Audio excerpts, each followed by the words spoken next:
1 week season. Hey, and welcome in, OWS fam. So glad you are with us. We are back in the DFS lab. As always, the show presented by 1 week season. And we build a lineup on DraftKings and use that as a way to talk through the upcoming slate. We're looking at week 15 here. I'm your host, Cheeseman. You're watching this as always Thursday, December 12th. Myself and StatATL recording this Wednesday night. And with that, time to welcome up StatATL. Stat, how you doing, brother? How was week 14, man? Just a week where you had a couple of games, man, that just kind of stood above the rest with the Vikings, and of course that almost 90 points between the Rams and the Bills, and which I had none. I had no Bills or Rams, unfortunately, on week 14. So I had some Bills and Rams in afternoon only on the 3-game slate. So I had some good rosters there. On the main slate, I had no Josh Allen. So that basically was the end of any winning conversation. And it was interesting because I played a ton of Jordan Addison and Justin Jefferson. Like, I think I had I didn't play any rosters with them both because I didn't play their quarterback. But I kind of felt like it was, we talked about it, I think, on last week's show, like just such a great matchup for opposing wide receivers against Atlanta. I think I played either one of Addison or Jefferson on like 70% of lineups. So I had a lot of the two of them, but didn't quite get there. I feel like we kind of nailed a lot of the running back plays. Like, my pool was super tight last week between either Barkley, Charbonneau, Garendo, and I played Pollard. Those were the only 4 running backs, and 2 out of the 4 like absolutely smashed. So the lineups that had 2 of them and then 1 of either Jefferson or Addison, those lineups did pretty well, but nothing near the top of the leaderboard without Josh Allen. Yeah. Yep, absolutely. For me, I definitely had some like solid exposure to some good plays. Like I had, I just played the core of, in every lineup, I had the core of Saquon, Garendo, and Charbonneau, and then had some one-off, some Tyreek Hill. Obviously, Saquon was disappointing, but again, still a very sharp play, and I think that would have, as Jam likes to say, a play that would have made you money if you'd played it over like 100 different instances, but in the sample size of the 1 week, just didn't play out. Philly kind of came out flat against Carolina and just kind of didn't seem to, I'm assuming they didn't watch the game, assuming they didn't really care, and then, but still won. But my quarterback pool sucked. I had Will Levis, who just for some reason, after a few good weeks straight, just absolutely could not put up points against a terrible Jacksonville defense. Aiden O'Connell, who got injured, I had him. I had one Jameis Winston lineup, who he was my best quarterback and had 17. So no Josh Allen for me. I still cashed like one of I think I played like 6 lineups and was like down a little over 50% ROI. But I'm excited for, we got 4 weeks left. And I just feel like at this point, you could kind of be saying, well, for me personally, I haven't had a great season. I just feel like a lot of variance has gone in the wrong direction for me. But so I could just say, whatever, I just kind of mail it in these last 4 weeks, or just really try to lock in these next 4 weeks when a good chunk of the field might be thinking that way and saying, I'm going to put in great research, see if we can ship something. Yeah, I think we're in the last quarter of the season here. I think a lot of DFS players, if it hasn't been a really strong season for them, like maybe going through what I'll call like DFS fatigue, where, they've put in a lot of work every week and, here we are, 14 weeks into the season, and they haven't had the results that they've wanted. It's hard to keeping that motivation to keep grinding, to keep going through, the process. But what's interesting is while I feel like the competition who's still playing at this part of the season is probably stronger than earlier in the year when you had a lot more casuals who have probably lost their money by now. We also have the most information every single week that we've had before. And so for some of us who are really stats oriented, I like as the season progresses, I feel like we've got a lot of really strong trends. even though the sample sizes are still small of 14 games, but it's still double what we had, 7 weeks ago. And so those trends, snap counts, kind of how offenses want to function, I think is even more, evident at this point of the season. So to me, that keeps me motivated that, even for me, I'm actually slightly a loser this season. But 1 week totally changes that. So it does. And I always forget this kind of stuff, but where can people find your first look? Because you do a first look, you're talking about stats, trends, that's the kind of stuff you really look at in that first look. And then you also look at it in your video as well, which you can check out your first look, but where can people find that stuff?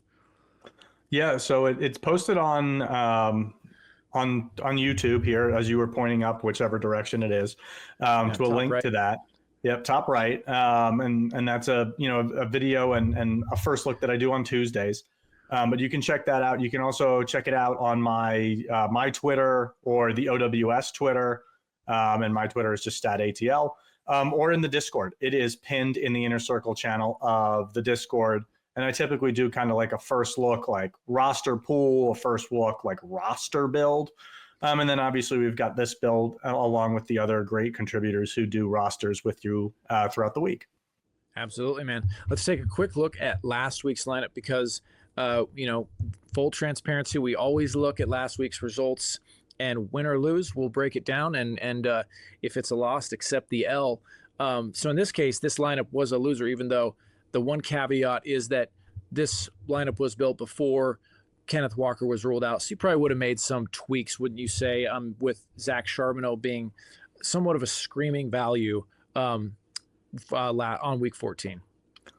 Yeah, I mean, I did like Kamara builds early in the week last week. I really liked paying up twice with Barkley and Kamara, but then by the time we got to Sunday, Kamara didn't even make my player pool. So this wasn't a roster we put in play. So, a lot of times we've got the score of this roster. It's something I'll throw into a single entry.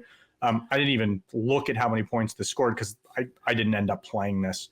And so, yeah, I mean, most of my builds were Barkley, Garendo, Charbonnet last week. So, exactly. But early in the week, this is what we liked. Yes, and it's so interesting how things can just change so drastically with news like that, because last week I felt like pricing was very tight, but by Sunday it was pretty loose. You could play most of who you wanted because of the value at running back. So I like weeks like that. I definitely like weeks where you can just kind of make, lock in these value guys and then kind of just reduce the amount of things you have to think through and just have a tighter player pool overall. So that is I agree with you. Something I like. Okay. Let me, I actually forgot to, let me share my screen again. Yeah, so I guess that makes us 6 out of 14. So a little under 50%, but still fired away. Not bad for rosters built in MME tournaments on Tuesdays and Wednesdays. That's right, man. That's right. Awesome. So yeah, let's jump into the build here. And just as a reminder, this show, we kind of focus on single entry. And so we've typically been going with the red zone, which is $50 single entry. Man, I mean, it would be great, dude, to crack one of these next 4 weeks. First prize to this, or even a top 10 in a contest like this is, 1.5K, obviously 25K to first. But yeah, man, where do you want to start in terms of this build? Or I guess first, like, let's talk about kind of overall offenses we like. And I'll just kind of give you, like early week, obviously the Buffalo Detroit game.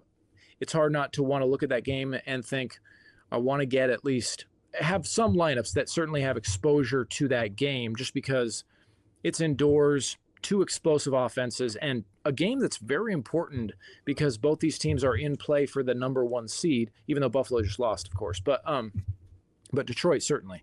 So, and I, as a Packers fan, I would love to see Detroit lose that game. But I like Miami. Just the out of division game. I think on the road at Houston is going to be a tough matchup. But man, week after week, and we talked about this last week.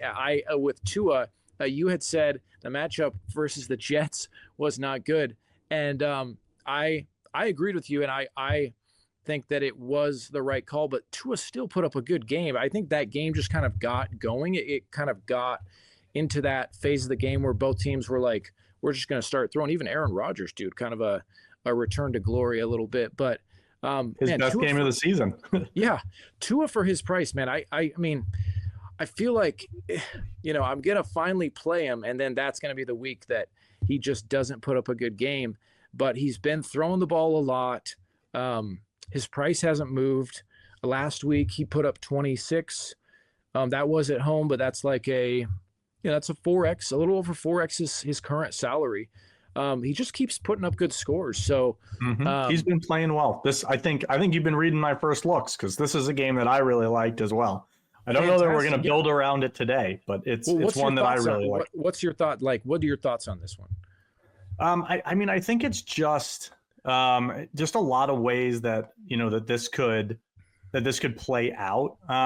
And so to me, I think it's one that I think has some really good stacking partners too, just because I think people will look at it and they'll say, okay, this could be a tough matchup for Nico Collins. Like, the Dolphins are pretty good, but like, I think that Nico Collins is potentially the best wide receiver in the league.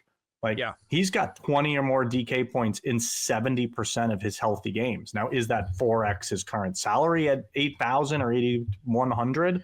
Like, no, but he has that 30, 35, 40 point ceiling in him. And every wide receiver that's seen double digits against Miami has done really well. Like, of all the wide receivers this season that saw at least 10 targets, Puka Nacua, he went 9 for 98. That's the worst game of any wide receiver that saw 10 targets. Okay. Yeah. Nico Collins has seen 10 targets almost every week. And so this is a spot where I feel like Nico Collins is going to get low ownership at that cost. And it's very easy to go Tua Tagovailoa, Jalen Waddle, Nico Collins. Like, that is an affordable, reasonable stack that you could build around this.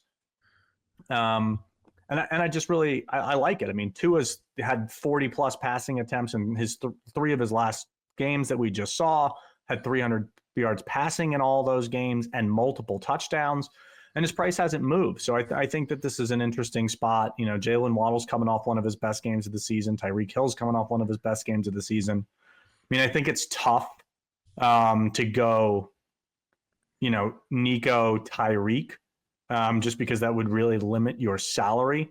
Because to me, like, early on, I think I want to lock Derrick Henry this week. So in order to build a lineup with Nico Collins and Tyreek Hill and Derrick Henry, like, it just gets, I haven't messed around with it too much, but it's just got to be so thin because of how much salary you're using on three players. Yep, I absolutely agree with that. One other note I wanted to make, I really like following this one Instagram account. It's called Football Forever. It's just, if you just like go search Football Forever on Instagram, it's got a lot of just like, it's got like little like news blurbs basically. And I got to credit Hilo. He if you want to check out the DFS Lab with Hilo, that show aired on Tuesday, but he noted this first was that AJ Brown was complaining about not getting the ball enough. So you have that, and then you also have Deebo Samuel, two like pretty high profile receivers, like complaining about their roles in their current roles in the offense. And that is a situation that I don't play into enough, but I cannot count the number of times that it's been in the news, X receiver complained about their role in the offense, and then the following week the offense just really went out of their way to get them targets. So that's the something that squeaky wheel narrative. Yeah, man, it really is. Narratives tend to be more or less like kind of not really indicative of performance. Like, especially like in the NBA, revenge narratives are always something people are like, oh, LeBron's going to want his first game back in Cleveland or whatever, he's going to want to go for 50. And it just does not pan out. But I feel like squeaky wheel wide receivers in the NFL, there has to be some kind of data trend. I'm sure someone has done like some research on it. So that's something that I would keep an eye on. I'm definitely going to be looking to fit AJ Brown and some Deebo as well, I think. Well, he might even, Deebo's not in the main slate, so forget that. Yeah. But anyway, something to keep an eye on. Maybe for it's showdown. He plays tomorrow, Thursday. Right? Yeah, he plays tomorrow. Thursday, the day this or video plays airs. today. Yeah, he plays tonight. Today. So play Tebow and Showdown tonight, and win all the money. Stat, what do you like, or what do you think of this slate? And then where do you want to go with the build? Yeah, I mean, I really do like the Dolphins-Texans game. Obviously, the Bills and Lions stands out. I think that's probably the highest game total of the slate, probably by a lot, at least a field goal. Yeah. I think there's some other really good spots that like really jump off the page. Like, to me, the Ravens with a team total of 29 playing the Giants, like that's a spot I really want to lean into. I think there are just some really good environments that I think I want to try to exploit, because I feel like the larger the slate gets, like this week we've got 12 games on this main slate, the more opportunities there are for we'll call them the field, but the lesser players to make mistakes, because there's just so many more options. So I think a lot of people, as they're building lineups, they get FOMO and they're just like, oh, I got to get a little bit of this guy, a little bit of that guy. And so it's possible to get the right combinations. But to me, I think the larger the slate goes, the more you really want to take stands and say, I think these are the best plays. I think I'm building this in a way that gives me a path to first place, and kind of thinking about what that really means. Like, people say that, oh, I'm building for first place, but like, are you really? Like, do you know what that means? And there are a bunch of free courses that you could take at 1 week season that myself and other contributors, along with JM, has some really great courses. I think JM has a course that's called like Building for First or Playing for First. And it might even be free to OWS subscribers. So if you're an OWS subscriber listening to this video, I would totally check that out if you haven't already. Yeah, man, absolutely. That's always a priority at 1 week season, is just figuring out how to build for first place. And I think JM said last week on Angles that he said, DFS isn't a game of picking players, it's a game of lineup construction or something like that. I didn't quite do it justice, but yeah, absolutely. And you really have, there's a lot of different elements. We can't go over all of them here, but yeah, you're absolutely right. So yeah, on a week like this, where you can go a million different directions, almost you're saying it's good to tighten the player pool up a little bit. Yeah, that's how I think. And so to me, like, I think people get really in, I don't want to say in the weeds, but they really value projected ownership too much. There's certainly spots where playing guys that like, it doesn't matter. Like, I don't care. Like, Garendo and Charbonnet last week, like, they were awesome spots on paper. They were super cheap. And they were whatever, 30, 40, 50% owned for a reason. And it's okay to lean into that. Yeah, absolutely. Where you don't want to lean into it is across your entire roster. Like, if you're building your entire roster of guys that are 20% owned, like, even if you get everything right, so is so many other people, because so many people just build their rosters, even tournament rosters, by looking at who are the absolute best plays, looking at projections. Oh, these guys have the highest median projection, so that's where I'm going to go. That's not how you want to build a tournament lineup. So let's hop into a tournament lineup here, Cheese, and let's kind of see where we want to go with that this week. Yeah, man, absolutely. Yeah, I'm excited to jump into this. Do you want to start with? Well, I know you already mentioned that did you say you want to lock Derrick Henry? Well, I mean, it's early in the week, but right now, first look, that's my inclination. I think he's the absolute best play on the slate. Like, the Giants have been a very friendly matchup to opposing backfields. I think 7 different running backs this season have gone for 20 or more fantasy points this season, or against them. And Derrick Henry has 5 games already of 28 or more fantasy points. And if you're looking through his game logs here, what you'll notice is every time that the Ravens have won by double digits, 10 or more points, which right now the Vegas implied spread of this game is 16 points. So in every game that the Ravens have won by double digits, Derrick Henry had at least 28 points. Those have been where all of his big games have come. And he's got 5 big ones, and I think 3 or 4 times they've won by 10 or more points. So this is a game where I expect Baltimore to control the game. I expect Henry to see 20, 25 touches. And I'm expecting 25 plus points from him. So even at 8,300, like, to me, he's a great play. He's got 30, 40 point upside in him for sure. And so to me, he's one of the best plays on the slate. So I want to go ahead and lock that in. I think this is a great matchup for him. And, he's competing with Barkley for the overall rushing title. So this is a matchup where he could go for 200 yards. And I don't know that I see, the Ravens taking the foot off the pedal here. I think that they'll feed Henry. They'll give him 25 touches in order to see if he can put up 150, 200 yards in this game. Absolutely, man. I'm not going to argue with you there. I love Derrick Henry, and it does not feel like a spot where the Ravens will struggle. Of course, anything could happen, but I think this is the perfect matchup, and definitely feels like a very safe bet for 25 plus, with obviously upside for a lot more. If he breaks a long one, then he's getting a lot. Yeah. And I think there's another really strong spot for running back on this slate. I mean, we've been attacking Carolina with opposing running backs all season. Mm-hmm. And what we've been waiting on all season, for those of us who did a ton of best ball, was Rico Dowdle to just start getting the workload that we kind of expected him to get. And he's been getting it the last couple of weeks. He's coming off back-to-back games of 120 total yards. He's got 3 straight games of 20 or more opportunities. And, the Panthers have allowed a running back to rush for over 100 yards in 3 out of the past 4 games. So Dowdle's likely to see 20 or more touches again this week. This is a great spot for him. It's, a very fair price at 6,100. Yep. And to me, this is kind of one of those don't overthink it spots. Let's plug in Dowdle here. Yep. So you got your running back core really right there that probably could, if nothing changes, could probably see this in a large percentage of your lineups. Yeah. I could see it for me as well, yeah. So I think before we moved on to kind of grabbing our kind of main game stack or so, because that's how we're always going to build a single entry lineup, I want to try to grab some correlation here.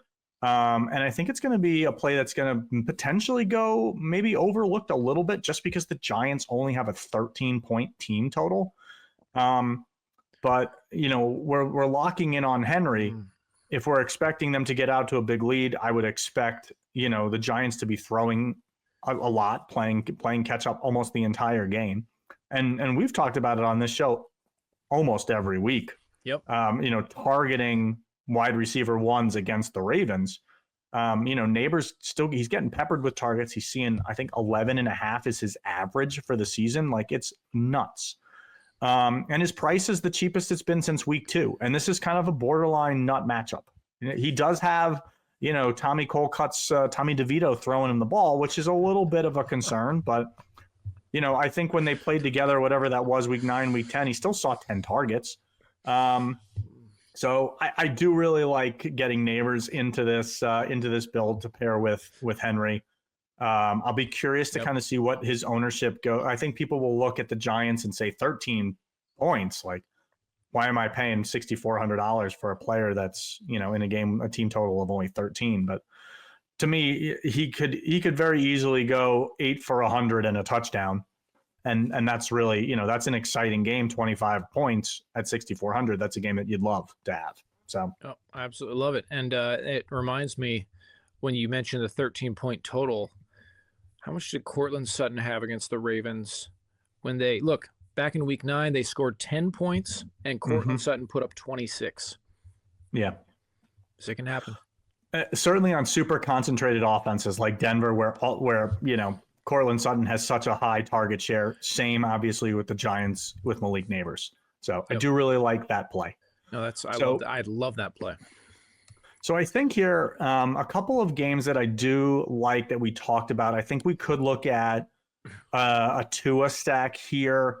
I think that might get that may not give us enough salary. I think there is a couple of pay down options that I do really like this week. Along at the quarterback position, I do really like both Drake Maye and Jameis Winston. So a case for Jameis Winston, you can't really run, against the Chiefs. I think they've the season high is 62 yards against them, and they faced Derrick Henry and Dobbins and Bijan, Kamara, Chuba Hubbard. So they face some really good backs, but no one has had any success. So Jameis Winston's already averaging 43 attempts a game in his 6 starts. And so they're unlikely to find success on the ground, likely in a trailing game script. Like, I think this is a spot where we see Winston throw 45 to 50 times. So I do really like grabbing Winston. I like the options of pairing him with either Judy, Cedric Tillman slated to return. David Njoku is looking questionable, but there are some strong stacking partners with him. I think that's a way we could go. But I also really like Drake Maye. Maye's put up 20 or more DK points in half his starts this season. And there's been 2, like we'll call them mobile quarterbacks that have faced the Cardinals, Josh Allen and Jaden Daniels. And both of them had double-digit fantasy points from rushing alone. So I think that at 5,600, I think Maye is really interesting this week. All of his pass catchers are very affordable. Even Hunter Henry is like 3,900, and Hunter Henry's seen a ton of targets. Yeah, but what is scored a touchdown? Henry's a good play. I love Henry. Henry is a good play here. It's interesting that Hunter Henry. Well, both of them are good plays. Both Henrys, yeah. But what's interesting is I think I want to build this around this game, but I want to play the opposing tight end, and so we'll hop into that in just a second. But what's interesting is if you look at the games that the Patriots have kept close. So let's throw in Drake Maye into this lineup. Yeah. And if you look at the games that the Patriots have kept close, what is interesting is that you see Ramondre Stevenson has had strong games in all the games where the Patriots keep the game competitive. And so I think that's a really interesting way to play this game, is to play Maye and Stevenson. Like, Stevenson's involved in the pass game. So what you're essentially betting on here is that Maye gets you 50 yards and a rushing touchdown. And if he throws 1 or 2 touchdowns, one of them goes to Stevenson. So I'd like to build this with Stevenson. I think he's 5,900. Mm-hmm. And I think that gives us an interesting, unique way of approaching this game. And I think you can bring it back one of 2 ways. You can bring it back with Marvin Harrison. I think is at 5,500, like the cheapest he's been basically all season. But where I want to go here, I think it's hard to ignore the volume that Trey McBride has been seeing. Yeah. He's got 41 targets his past 3 weeks. And over the season, like, he's averaging like 15 or 16 pre-touchdown fantasy points, which is nuts. And so if we can get a game where he's given you those 20-point games that he's been doing reasonably frequently, and you add a touchdown to that, that's now a massive game. And the Patriots have given up touchdowns to tight ends in 4 out of the last 6 weeks. So maybe this is the week where McBride kind of breaks the seal and pops through here. Arizona's 1 game back. They're playing for the division here. And so let's go with McBride here. I think this gives us a good amount of, well, maybe not a good amount, but a decent amount of flexibility here for our last 2 pieces. Yeah, absolutely. No, I love McBride. Love the correlation there. So do you want to look at defense, or do you want to look at let's look at defense. Let's look at defense. So to me, like, when I was going through identifying, like, I liked Washington and Denver up top. Like, I think Philly and the Jets, like, in that mid-range are strong. There's not a lot to like at pay down defense this week. Like, yeah, there really isn't. I don't mind the Chargers this week. I think they're like 2,900 against the Bucks. Like, I don't mind that. I kind of liked the Cowboys a little bit, kind of pairing them with Rico Dowdle, but they've got some injuries on the back end, which I think are going to hurt them a little bit. So let's just go with the Jets at 3,000 as kind of the cheapest of that, or the Chargers, and let's just kind of see what that leaves us. 4,400 or so a play. Yeah, so doable. Kind of doable in the. So I think we can go grab a piece. Like, so we had talked about Jameis Winston. Let's go grab a piece out of that offense. And with David Njoku looking questionable and Cedric Tillman slated back to return, like, I like throwing Cedric Tillman in here. I think he's like 4,900. Yeah, 49. The Chiefs kind of have been more vulnerable to that X receiver, which is where Tillman plays. and will probably get more usage, in the slot, seeing a lot more over the middle of the field looks if Njoku is out. Jordan Aiken obviously in play again as the backup tight end as a pay down option, but I like Tillman here. And then this leaves us with 3,800. Where does that kind of leave us? Let's see. Got to go down below that massive $4,000 wall. Yeah. You got all the backup running backs in there. All right. So, right up at the top, we got Mac Hollins here. I think this is an interesting spot. He allows us to get inexpensive exposure to that Bills Lions game. Believe it or not, Mac Hollins actually leads the Bills wide receivers by a considerable amount on the season in terms of snaps. And he's led them the last 2 weeks as well. So he's on the field a ton. And I think he's got, he's got games of 12 or more fantasy points in 3 out of his last 5 games, if I'm looking at that right. 12.6, 15.7, 14.1, I think I saw. So, at 3,800, I think he gives us certainly that ceiling for 3, 4, 5, 6x his salary, and gives us some exposure to this highest scoring game on the slate. Yep. Awesome, man. I'll plug him in. Yeah, it's going to be, yeah, man.